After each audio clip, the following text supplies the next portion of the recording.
Hello everyone, শুভ দুপুর। চলো তোমাদের দেখিয়ে দিই আজকে দুপুরের আমাদের মেনু। তবে দুপুরের মেনু দেখানোর আগে তোমাদের সঙ্গে একটা কথা শেয়ার করি।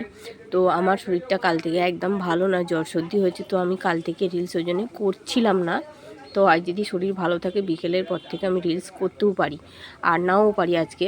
তো তোমাদের একটা কথা বলি, আমি ভিডিও করে ছাড়ি, মুখে ভয়েসে বা রিলস করি, আমার কোনো দিন কেউ খারাপ কমেন্ট করেনি আজও পর্যন্ত। কারণ যে যেমন তার সঙ্গে সেরমভাবে সেই রকম সেই মানুষরা কমেন্টে জানায়। তো আমাকে একটা দাদা, আমি এরকম খাবারের ভিডিও করে ছেড়েছি, তো আমি নাম নিচ্ছি না, সেই দাদাটা আমাকে কমেন্টে জানিয়েছে, লিখেছে যে রেশনের চালের ভাত আর মিড ডে মিলের ডাল। তো দাদা আমি তাকে বলতে চাইছি যে দাদা আপনি বাঁশকাঠি চালের ভাত খান, আর যেটি আপনি আরও সব যে চাল আছে সেই চালেরই যদি ভাত খান, খেয়ে থাকুন, কাউকে কারো খাবার নিয়ে খেসা করবেন না। কারণ যেমন যে যেটা খেতে ভালোবাসে সে সেটাই খায়। আমি কিন্তু গর্ব করে বলতে পারি আমি রেশনের চালের ভাত খাই। তো রেশনের চালের ভাত খাই বলে এটা নয় যে আমাকে আমি খেলো মানুষ বা খেলো, কাউকে কখনো খেসা করবেন না, দয়া করে বলছি। যারা নোংরাপোনা করে রিলস করছে তাদেরকে অবজেকশন জানান, তাদের সঙ্গে উল্টোপাল্টা কমেন্টে জানান। আমাদের মতো মেয়েদের কাছে কমেন্টে এরম আজে বাজে কমেন্ট করবেন না, কারণ আমরা খারাপ মানুষ নই। আমি খেতে ভালোবাসি রেশনের চালের ভাত, আমার ভালো চাল ভালো খেতে লাগলেও আমি ভালোবাসি না, আমি রেশনের চাল খেতে অভ্যস্ত। আমার ঘরে ভালো চালেরও রান্না হয়, কিন্তু আমি খাই না। কারণ আমি খাই না বলেই আমি রেশনের চালের ভাত খাই। রেশনের চালের ভাত খাই বলে যে আমি মানুষ নই, আপনি বিরিয়ানি চালের ভাত খান আপনি সেজন্য মানুষ, এটা ভুল করছেন। এইভাবে কাউকে কোনো দিন অবছিদ্দ করবেন না। যে গরিব সেও মানুষ, যে বড়লোক সেও মানুষ।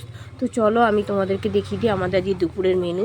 তো সেই দাদাকেই বলছি, এই দেখুন আমি ভালো চালেরও ভাত খাই, তো আমি রেশনের চালের ভাত খাই বলে আমি সেটাকে দুচ্ছি করেছিলেন আপনি সেনকে। তো দেখিয়ে দিলাম আমি ভালো চালের ভাত খাই। দেখুন 70 টাকা কিলো চালের ভাত আমার অলরেডি এখন হয়েছে, তাই ধোঁয়া বেরোচ্ছে। তো আলু উচ্ছে মাখা, ডিম সেদ্ধ, আর এটা লেবু লঙ্কা কাঁচা লঙ্কা, তো টমেটো আমড়ার চাটনি, আর মুসুর ডাল, যেই দাদা বলেছিল মিড ডে মিলের ডাল। তো দেখুন মুসুর ডালটা যে যেরমভাবে পদ্ধতিতে করে সেই রকমভাবেই পদ্ধতিতে লোক করে। তা আমি এইভাবে পদ্ধতিতে করি বলে আমাকে বলেছে কমেন্টে মিড ডে মিলের ডাল। আর আমি এই যে চিংড়ি মাছ মাখবো, এখনও কাঁচা চিংড়ি মাছ আছে, সবে আমি বেছে ধুয়ে নিয়ে এসেছি। ঘুষো চিংড়ি আমি মাখা খেতে খুব ভালোবাসি, আর আমার জ্বর হয়েছে যেহেতু আমি ঘুষো চিংড়ি ঝাল ঝাল করে মেখে খাবো, খুব ভালো লাগবে মুখে। আর গাঙের মোরলা মাছের তরকারি, পেঁয়াজ কালি আলু দিয়ে, এই যে দেখতে পাচ্ছ গাঙের মোরলা, তো এটা গাঙের মোরলা বলে। মোরলা মাছের পেঁয়াজ কালি আলু দিয়ে ঝাল হচ্ছে আমাদের। তো চলো তোমাদের দুপুরের মেনু দেখিয়ে দিলাম। সকল বন্ধুদের গুড আফটারনুন, সবাই ভালো থাকবে সুস্থ থাকবে।